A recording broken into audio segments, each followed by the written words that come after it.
بسم الله الرحمن الرحيم نحمده ونصلي ونسلم على رسوله الكريم أما بعد فأعوذ بالله من الشيطان الرجيم بسم الله الرحمن الرحيم الله لا إله إلا هو الحي القيوم لا تأخذه سنة ولا نوم له ما في السماوات وما في الأرض من ذا الذي يشفع عنده إلا بإذنه يعلم ما بين أيديهم وما خلفهم ولا يحيطون بشيء من علمه إلا بما شاء وسع كرسيه السماوات والأرض ولا يؤوده حفظهما وهو العلي العظيم صدق اللہ العظیم۔ انتہائی معزز ناظرین، میں نے آپ کے سامنے آیت الکرسی تلاوت کی ہے اور میں ترتیب کے ساتھ انشاءاللہ تفسیر جو ہے نا کوشش کر رہا ہوں کہ اس کو مکمل طور پر قرآن حکیم کی اس تفسیر کو یوٹیوب پر ڈال دیا جائے تاکہ یہ میرے لیے ذخیرہ آخرت بنے اور صدقہ جاریہ بنے۔ تو ابھی ہم جو ہے نا اس آیت الکرسی کا ترجمہ اور اس کی تفسیر اور اس کے فضائل باقاعدہ طور پر پڑھیں گے۔ اللہ تعالی ہمیں قرآن و سنت کو سیکھ کر عمل کی توفیق عطا فرمائے۔ تو فرمایا اللہ لا الہ الا ہو، اللہ اس کے سوا کوئی معبود نہیں، الحی القیوم زندہ ہے، سب کو تھامنے والا ہے، لا تأخذہ سنۃ ولا نوم نہیں آتی اس کو اونگ اور نہ نیند،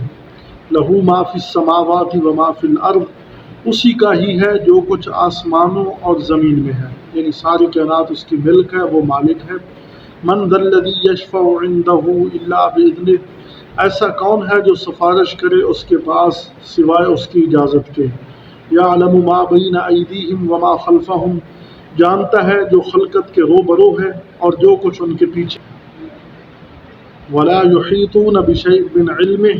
اور نہیں احاطہ کر سکتے اس کے علم میں سے کسی چیز کا بھی، الا بما شاء مگر جو وہ چاہے، وسع کرسیہ السماوات والارض اس کی کرسی پھیلی ہوئی ہے آسمانوں اور زمین میں، اس کی کرسی وسیع ہے آسمانوں اور زمین میں، ولا یؤودہ حفظہما اور نہیں تھکاتا اس اللہ کو ان کی حفاظت کرنا، آسمان اور زمین کی حفاظت کرنا اس کو نہیں تھکاتا، وہو العلی العظیم اور وہ ہی سب سے برتر عظمت والا ہے۔ تو یہ تو آیت الکرسی کا مختصر ترجمہ تھا۔ اب ہم اس کی کچھ تفصیل اور اس کی وضاحت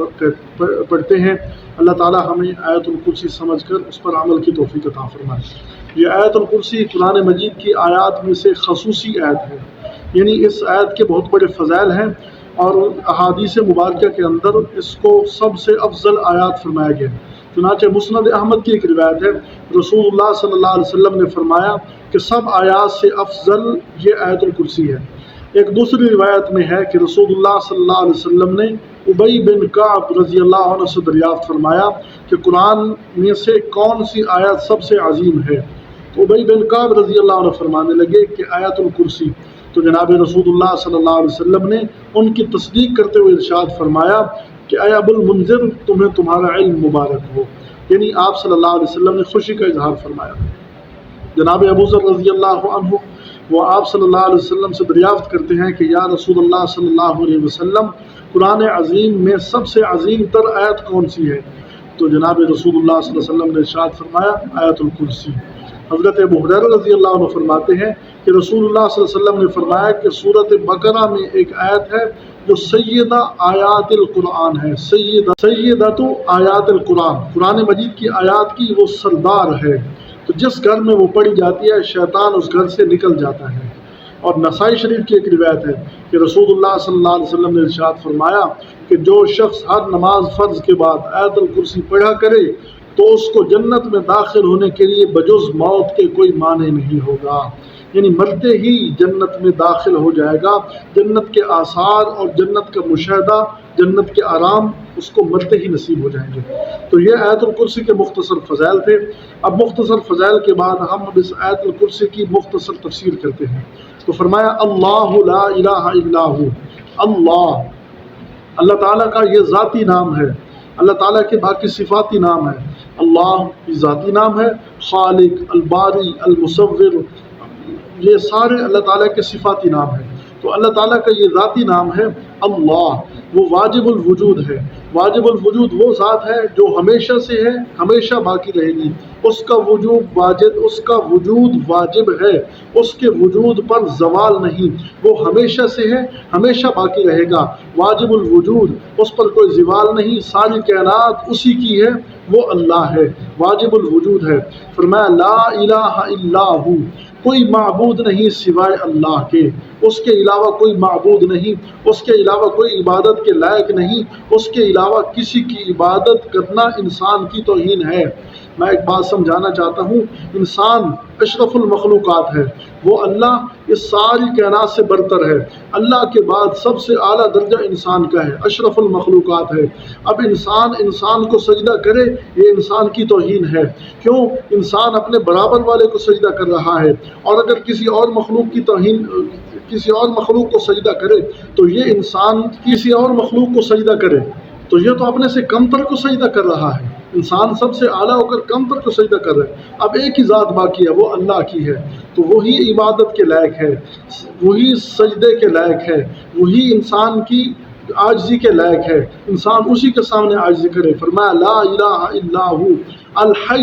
یہ دوسری صفت، الحی القیوم، دوسرا جملہ کہ وہ ذات ہمیشہ سے زندہ ہے، ساری کائنات کو موت دینے والا، ساری کائنات کو زندگی دینے والا، لیکن اس پر موت نہیں، الحی۔ آگے فرمایا القیوم، وہ ذات ایسی ہے کہ خود قائم رہ کر ساری کائنات کو تھامنے والا ہے، قیوم، خود قائم رہ کر پوری کائنات کو تھامنے والا ہے، اور یہ صفت اور کسی کے اندر نہیں پائی جا سکتی۔ اگر کوئی قائم ہے وہ اللہ کے امر سے، وہ خود قائم نہیں، لیکن قائم رہ کر وہ ہر چیز کو تھام لے، ایسا نہیں ہو سکتا۔ الحی القیوم، خود قائم رہ کر، خود سنبھل کر ساری کائنات کو سنبھالنے والا ہے، خود جو ہے نا ساری کائنات پر اس کا قبضہ اور قدرت ہے۔ الحی القیوم، فرمایا کہ خود قائم رہ کر ساری کائنات کو وہ تھامنے والا ہے، تو یہ صفت اللہ کی ہے۔ ہمارے اندر ایک غلطی پائی جاتی ہے کہ ہم لوگوں کو کہہ دیتے ہیں، جس کا نام ہو نا عبد القیوم، ہم کہہ دیتے ہیں او قیوم، ایسا نہیں کہنا چاہیے، یہ اللہ تعالیٰ کی خاص صفات میں سے ہے، عبد القیوم کہنا چاہیے۔